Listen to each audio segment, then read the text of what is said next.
থৈ দিলে আকৌ বেয়া হৈ যাব।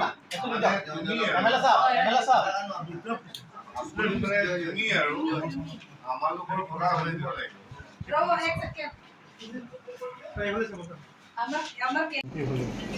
আপোনাৰ প্ৰথম কামটো কি হ'ব? প্ৰথম কামটো হৈছে মই গছ লগাম।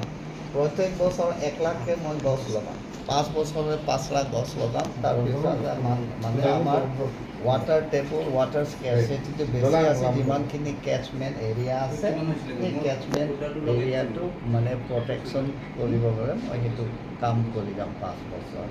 আৰু কাৰ্বি আংলং ডিমা হাছাও বিভিন্ন সমস্যা আছে। এই সমস্যাও মই ৰাজনীতিক সমস্যা বহুত আছে। এইটো আলাপ আলোচনা কৰিম। তাত আমাৰ 100% আমাৰ বিজেপি চৰকাৰেই হ'ব। প্ৰাইম মিনিষ্টাৰ হোম মিনিষ্টাৰ যিমানখিনি য'ত যি মিনিষ্ট্ৰী হ'ব তাত ইছ্যুবিলাক মই লৈ যাম। আচ্ছা, বিজেপিয়ে যিমান আশা কৰিছিলে পাৰ্বত্য জিলাত ভোট পাব বুলি তেনেকুৱা ধৰণৰ পোৱা নাই। তাৰ কিয় কাৰণ? আমাৰ এটা টাৰ্গেটটো আছে হয় না নহয়? সেইটো টাৰ্গেট মতে নাপালেওতো in politics second equal to last হয় না নহয়? In politics second equal to last. আৰু তাক লৈ আৰু বেছি পাম নাপাম বুলি সেইটো কথা নাই আৰু কৈছে। আপোনাৰ প্ৰথম কামটো কি হ'ব? প্ৰথম কামটো হৈছে মই গছ লগাম। প্ৰত্যেক বছৰ 1 লাখকৈ মই গছ লগাম।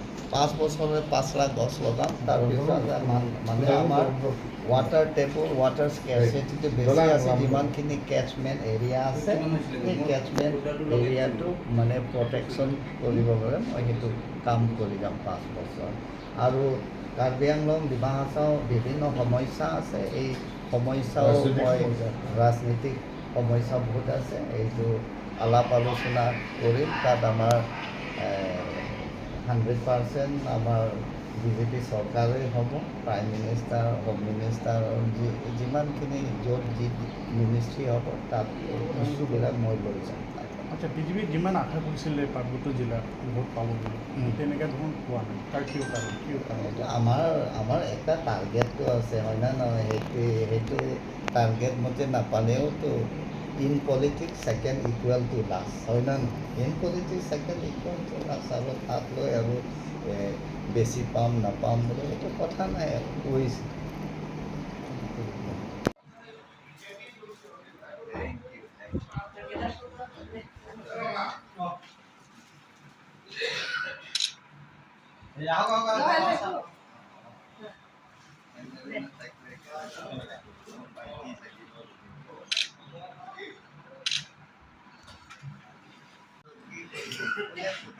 থৈ দিলে আকৌ বেয়া হৈ যাব।